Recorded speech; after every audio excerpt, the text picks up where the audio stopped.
Hello friends and families, welcome back to our channel Stay with Love. இன்றைக்கி நம்ம வீடியோவில் ராகி சேமியா எப்படி செய்கிறதுன்னு பார்க்கலாம். அதுக்கு நான் இங்கே ஒரு பாத்திரத்தில் 3/4 அளவுக்கு தண்ணி ஆட் பண்ணி வச்சுருக்கேன். அதில் வந்துட்டு 2 ஸ்பூன் அளவுக்கு கல்லுப்பு ஆட் பண்ணிக்கிறேன். கல்லுப்பு தான் ஆட் பண்ணணும். ஆட் பண்ணிட்டு இந்த கல்லுப்பு வந்து நல்லா அந்த தண்ணியில் கரையிற அளவுக்கு நல்லா மிக்ஸ் பண்ணி விட்டுக்கலாம்.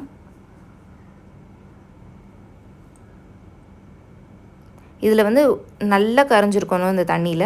ஏன்னா இதில் வந்து இந்த உப்பு வந்து நம்மளோட சேமியாலே இறங்கும். அதனால் வந்து இதில் போடுற உப்பே கொஞ்சம் கரெக்டாக தான் இருக்கும். இப்போ வந்து நம்ம சேமியா இருக்குல்ல, அதை வந்து இதில் ஆட் பண்ணி நல்லா ஒரு 2 மினிட்ஸ் அளவுக்கு வச்சு எடுத்துக்கலாம். 2 மினிட்ஸ்க்கு மேலே வைக்கக்கூடாது, ஒரு மாதிரி குழஞ்சி போன மாதிரி ஆகிடும்.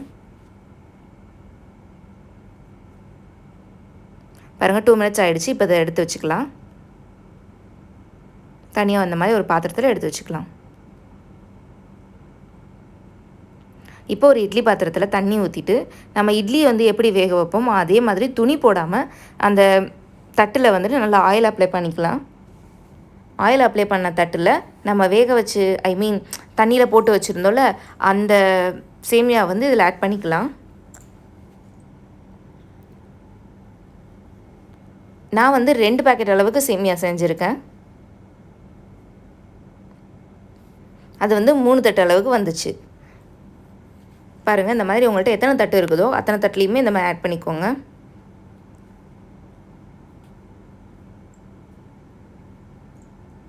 இப்போ பாருங்கள், நல்லா வெந்திருக்குது.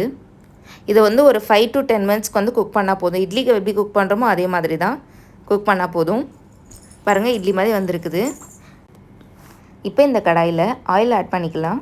ஆயில் நல்லா ஹீட் ஆனதுக்கப்புறமா 1 ஸ்பூன் அளவுக்கு கடுகு உளுந்த பருப்பு ஆட் பண்ணியிருக்கேன். 2 ஸ்பூன் அளவுக்கு கடலைப்பருப்பு ஆட் பண்ணியிருக்கேன். கடலைப்பருப்பு நல்லா பொரிஞ்சுக்கணும். பொரிஞ்சதுக்கப்புறமா உங்களோட காரத்துக்கு ஏற்ப நீங்கள் வந்து மிளகாய் வத்தல் வந்து ஆட் பண்ணிக்கலாம். மிளகாய் வத்தலும் அது கூட வந்து கொஞ்சமாக கருவேப்பிலையும் ஆட் பண்ணிக்கிறேன். அது நல்லா பொரிஞ்சதுக்கப்புறமா 1.5 பெரிய வெங்காயம் இருக்குல்ல, அந்தளவுக்கு வந்து வெங்காயம் ஆட் பண்ணியிருக்கேன். இப்போ வந்து இதில் தேவையான அளவுக்கு கொஞ்சமாக பெருங்காயம் ஆட் பண்ணிக்கலாம். பெருங்காயம் டேஸ்ட் பிடிக்காட்டினா அதை நீங்கள் ஸ்கிப் பண்ணிக்கலாம் தாராளமாக. இப்போ பாருங்கள், இது நல்லா பொரிஞ்சு வெந்திருக்குது. இது நல்லா வெந்ததுக்கப்புறமா வெங்காயம் நல்லா வெந்ததுக்கப்புறமா நம்ம எடுத்து வச்சுருக்க வேக வச்சு வச்சுருக்கோம்ல சேமியா, ராகி சேமியா, அதை வந்து இதில் வந்து ஆட் பண்ணிக்கலாம். ஆட் பண்ணி நல்லா கிண்டி விட்டுக்கலாம். இந்த மாதிரி பொறுமையாக கிளறி விட்டுக்கோங்க.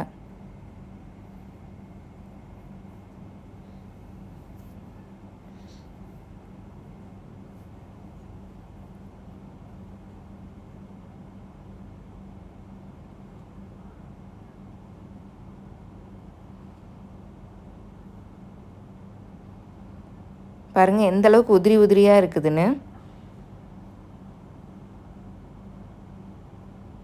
சாப்பிட்றதுக்குமே ரொம்ப டேஸ்டியாக இருக்கும்.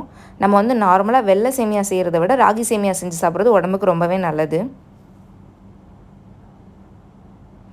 இப்போ வந்து இதை வந்து ஒரு லிட் போட்டு ஒரு 2 மினிட்ஸ் அளவுக்கு வந்து குக் பண்ணால் போதும். ரொம்ப நேரம் விடாதீங்க. பாருங்கள், இது இப்போ நல்லா வெந்திருக்குது.